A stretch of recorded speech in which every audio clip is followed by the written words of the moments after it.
Notre pays vient de franchir un nouveau palier de sauvagerie dans le chaos généralisé de fin de règne. Jamais dans la marche du Cameroun vers l'unité, une petite clique d'apprentis dictateurs qui mijotent une succession antidémocratique n'aura mis autant d'énergie pour détruire une offre politique en apparence modeste.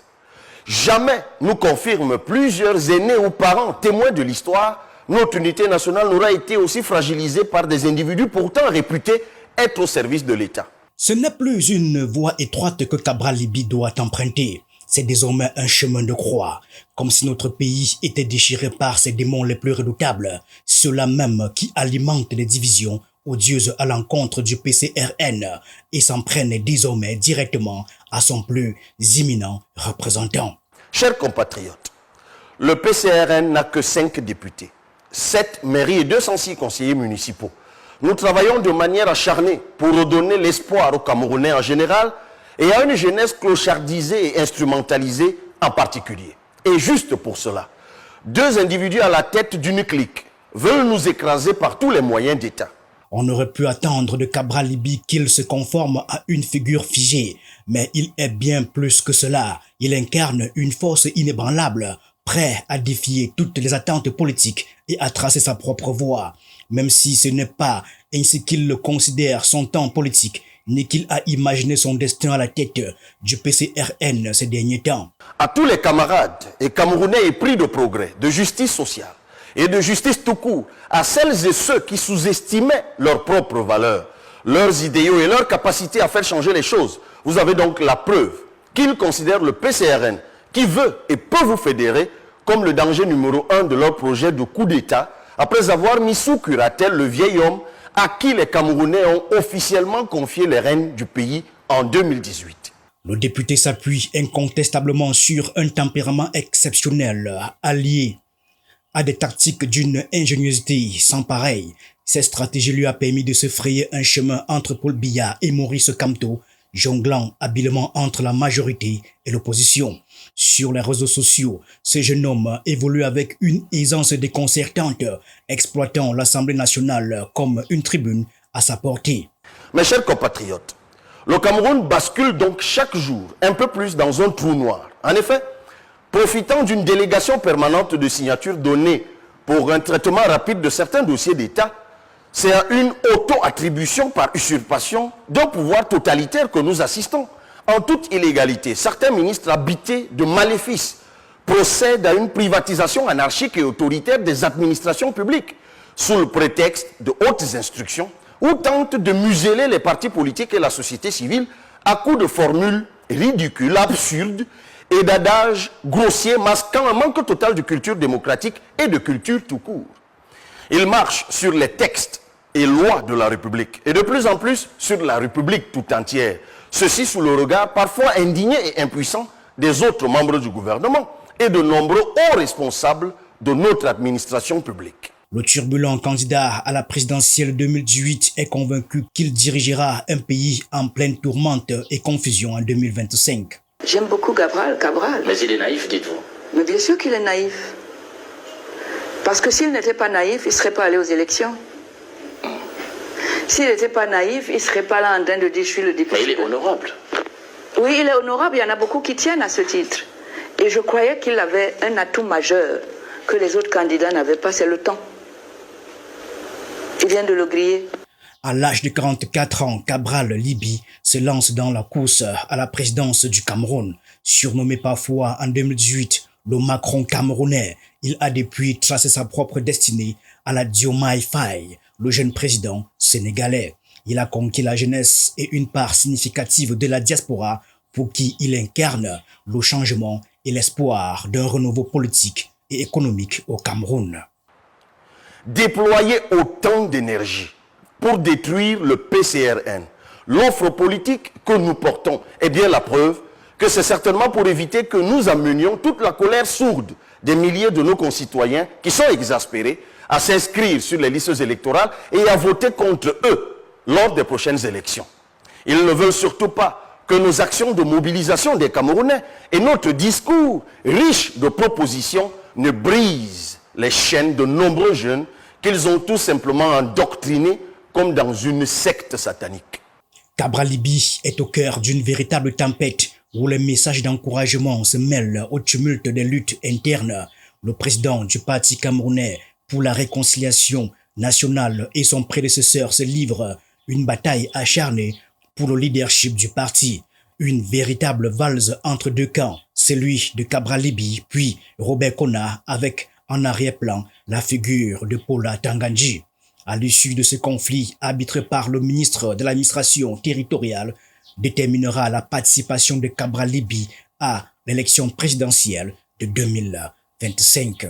Aujourd'hui, il manœuvre honteusement avec quelques élites du parti au pouvoir de certaines régions à déstabiliser la direction du PCRN en attribuant le leadership du parti à un individu exclu conformément à nos textes. Alors que les procédures sont pendantes au tribunal, ils instrumentalisent sans vergogne un vieillard qu'ils ont commencé par rendre indigent. Ils lui font désormais miroiter monts et merveilles. Ces gens paieront tôt ou tard ce comportement dégradant et cette humiliation. Malmené par une opposition au sein même de son parti, Cabral Libye voit désormais Robert Kona être porté à la tête du PCRN en tant que président fondateur, selon le MINAT. Paula Tangandji tranche ainsi en faveur de Robert Kona dans ce bras de fer pour la présidence du PCRN, semblant ainsi prendre le parti de l'adversaire de Cabral Libye. Selon les hautes précisions du ministre de l'administration territoriale Paul Tangandji, transmises au directeur général de l'ECAM, le président du parti camerounais pour la réconciliation nationale est M. Robert Kona, l'un des fondateurs du parti, comme indiqué dans une correspondance datée du 15 mai 2024. Désormais, sur le Cameroun, marche un duo qui croient déjà détenir le pouvoir. Aveuglés par la puissance de la machine d'État qu'ils ont confisquée, ils se croient invincibles. Mais le peuple n'a pas dit son dernier mot. Ils ne nous effaceront pas. Ils sont trop simples d'esprit et même incompétents pour réussir même une si sale besogne. Désormais, le défilé du 20 mai est interdit aux milliers de militants du PCRN. Sur instruction et même haute instruction aux gouverneurs et préfets sous-préfets, tout comme il est tout aussi interdit de tenir des réunions et manifestations publiques. De quoi ont-ils peur alors qu'ils affirment avoir les moyens d'acheter les jeunes avec du pain sardine et un peu d'argent? La déclaration ministérielle met fin à une saga administrative qui a tenu en haleine depuis le 4e trimestre de l'année 2023. C'est à ce moment-là que Robert Kona, l'un des 3 pères fondateurs du parti, a lancé une offensive pour contester la légitimité de Cabral Libye en tant que président du parti.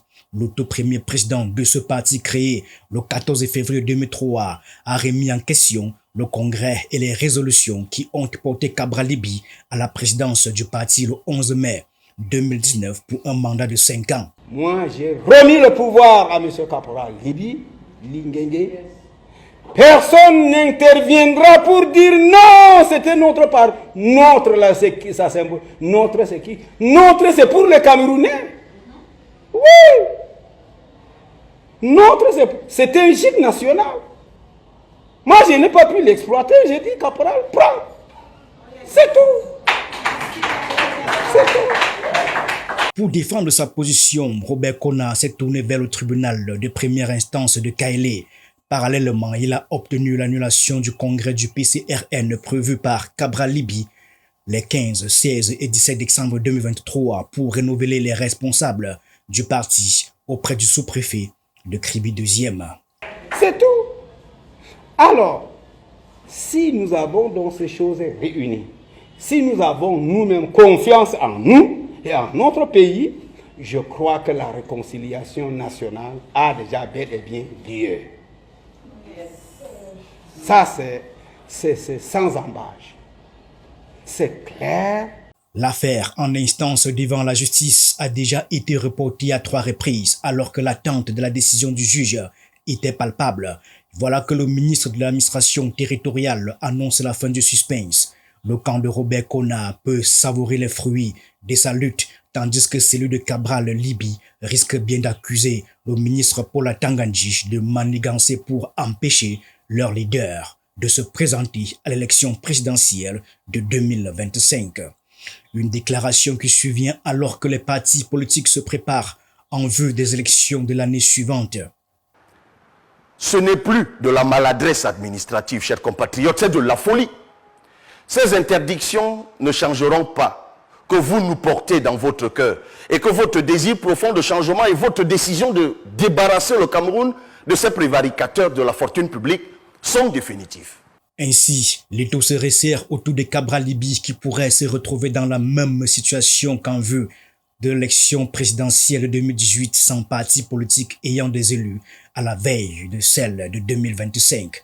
Pour couronner cet épisode tumultueux, l'OPCRN se vit bannir de la parade du 20 mai.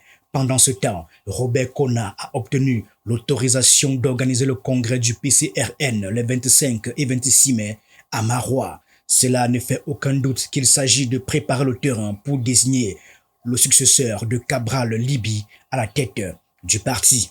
Il est à peine croyable que le moment de célébration nationale de cet acquis historique ait été choisi par certains membres du gouvernement pour diviser, interdire et exclure. Mes chers compatriotes, vous avez donc la preuve que la crise au PCRN n'est pas une affaire interne, c'est le fruit d'une machination de sauvages qui profitent de la fatigue du président Biya à cause de son grand âge et qui tiennent absolument à continuer d'abuser de lui en le maintenant à un poste où il ne tient plus. Ce qui arrive à notre offre politique pourrait arriver à tout le monde dans la situation de non-droit dans laquelle on veut plonger notre pays pour gérer illégalement le pouvoir et en jouir illégitimement.